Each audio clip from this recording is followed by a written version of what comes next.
Hello everyone, welcome to my YouTube channel Psychology Class for All। Neuropsychology classes की series में आज हम neuropsychology और साइकोलॉजी के अदर ब्रांचेस के बीच डिफरेंसेस को समझने की कोशिश करेंगे।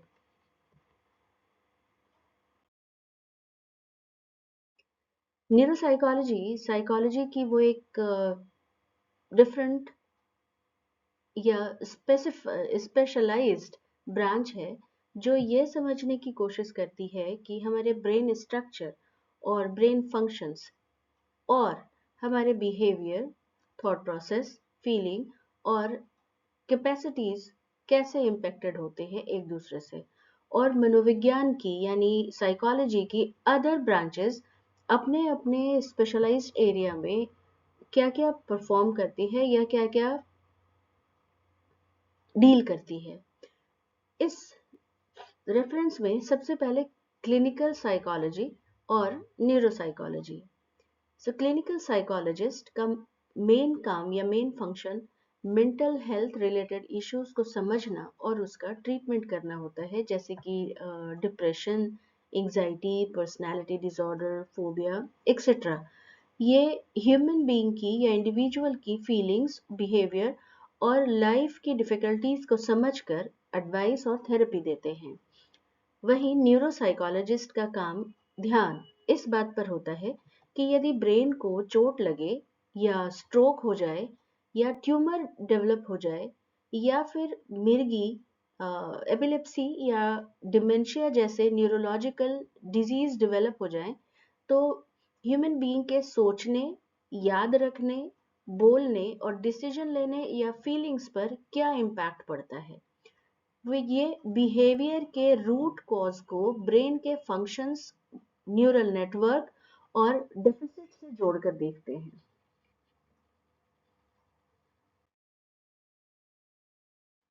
कॉग्निटिव साइकोलॉजिस्ट ये क्वेश्चंस करते हैं कि हम हाउ डू वी थिंक, हम कैसे सोचते हैं, हम अटेंशन कैसे पे करते हैं, हम कोई भी इश्यूज को, कोई भी क्वेश्चन को, प्रॉब्लम को सॉल्व कैसे करते हैं। यानी वे हमारे मेंटल फंक्शंस का स्टडी करते हैं, लेकिन यह जरूरी नहीं है कि ब्रेन में क्या हो रहा है वो इसको देख पाए। वहीं न्यूरोसाइकोलॉजिस्ट पूछते हैं कि यदि ब्रेन के किसी स्पेसिफिक पार्ट में कोई इंजरी हो जाए तो क्या अटेंशन डिफिसिट होगा। अगर फ्रंटल लोब फंक्शनिंग ना हो, सही से काम ना करे, तो क्या ह्यूमन बीइंग डिसीजन नहीं ले पाता है और क्यों नहीं ले पाता है। यानी वे कॉग्निशन को सीधे सीधे ब्रेन के स्ट्रक्चर और उसकी फंक्शनैलिटी से कनेक्ट करके समझते हैं। बायोसाइकोलॉजी, साइकोबायोलॉजी और बिहेवियरल न्यूरोसाइंस ये बॉडी और ब्रेन के जो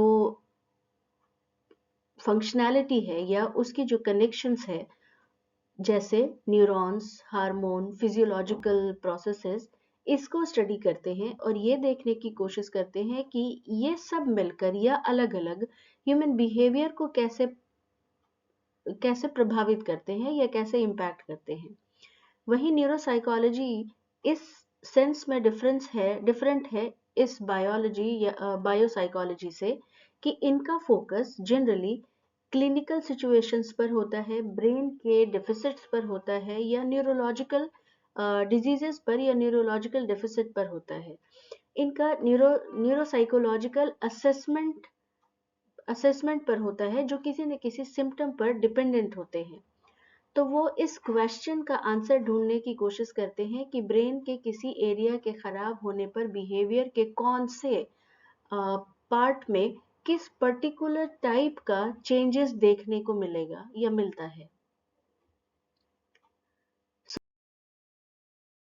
सोशल साइकोलॉजी, सोशल साइकोलॉजिस्ट ये देखते हैं कि लोग जनरली ग्रुप में कैसा बिहेवियर करते हैं, उनका उनके ऊपर सोसाइटी का क्या प्रेशर पड़ता है, उनमें कंफर्मिटी के अकॉर्डिंग बिहेवियर कैसे बनते हैं या बिहेवियरल चेंजेस कैसे आते हैं।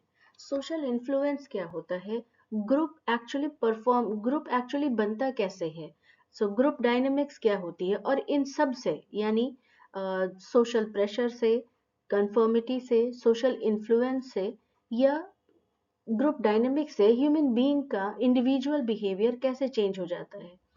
न्यूरोसाइकोलॉजी सोशल बिहेवियर के बारे में या सोशलाइजेशन के बारे में डायरेक्टली सोसाइटी को ले देखकर तो कुछ नहीं कहती, लेकिन वो इस पॉइंट ऑफ व्यू से देखती है कि कौन से ब्रेन एरियाज सोशल फीलिंग या सोशलाइजेशन या सिंपैथी या अग्रेशन या सोशल डिसीजन को इम्पैक्ट करता है।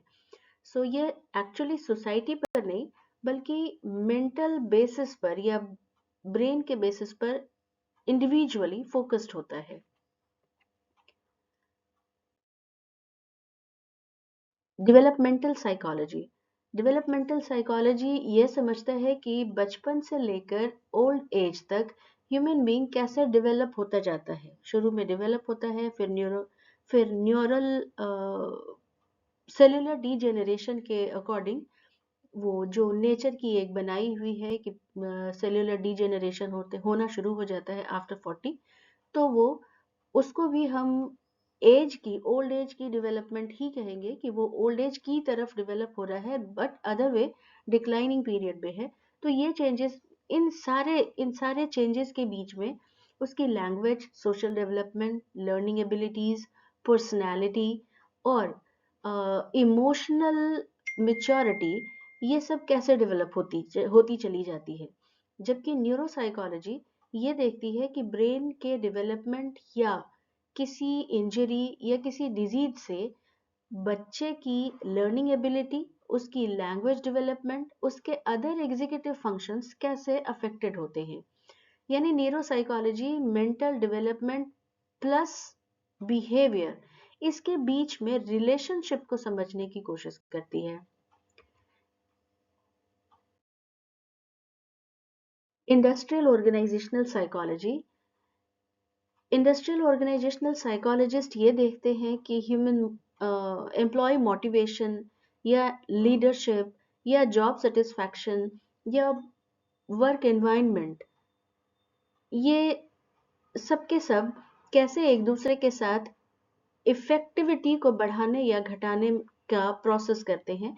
यानी उनका मेन फंक्शन होता है वर्क एनवायरनमेंट को और ज़्यादा ऑप्टिमाइज करना, और ज़्यादा work environment including human being को उसके इफेक्टिव परफॉर्मेंस तक कैसे कनेक्ट करना है, कैसे लेकर जाना है। जबकि न्यूरोसाइकोलॉजी या न्यूरोसाइकोलॉजिस्ट डायरेक्टली वर्क एनवायरनमेंट का स्टडी नहीं करते हैं, बल्कि ये उन सिचुएशंस या उन ह्यूमन बीइंग पर ध्यान देते हैं जिन्हें ब्रेन रिलेटेड डिसऑर्डर है या इंजरी है या किसी और तरीके का न्यूरोलॉजिकल और डिजीज है जो अफेक्टेड है, और वो उस वर्क एनवायरनमेंट में परफॉर्म कर रहे हैं। तो फिर उसका क्या रिलेशनशिप हो सकता है। तो ये डायरेक्टली वर्क एनवायरनमेंट के पर्सपेक्टिव से ह्यूमन बीइंग की स्टडी नहीं करते, human brain function and behaviour की स्टडी नहीं करते, बल्कि ह्यूमन ब्रेन फंक्शन की स्टडी करते हैं इस सेंस से कि जो इस तरीके की डिजीजेस हैं, ब्रेन रिलेटेड डिजीज या इंजरी, ये सब के सब उसके परफॉर्मेंस पे क्या इम्पैक्ट डाल रहे हैं। एजुकेशनल साइकोलॉजी एजुकेशनल साइकोलॉजिस्ट यह समझते हैं कि एक स्टूडेंट कैसे लर्न करता है, कौन कौन सी लर्निंग मेथोडोलॉजी ज़्यादा इफेक्टिव है, कैसे किसी चीज़ के इंटरवेंशन से लर्निंग एबिलिटीज़ बढ़ाई जा सकती है। जबकि न्यूरोसाइकोलॉजिस्ट दूसरी ओर यह समझने की कोशिश करते हैं कि यदि ब्रेन के किसी पार्ट में कोई प्रॉब्लम हो तो बच्चे की पढ़ने लिखने, मैथमेटिकल कैलकुलेशन करने या मेमोरी फंक्शंस कैसे अफेक्टेड होती है। वे लर्निंग डिसेबिलिटी जैसे डिसलेक्सिया, एडीएचडी के भी मेंटल फंक्शनल बेसिस को समझने की कोशिश करते हैं।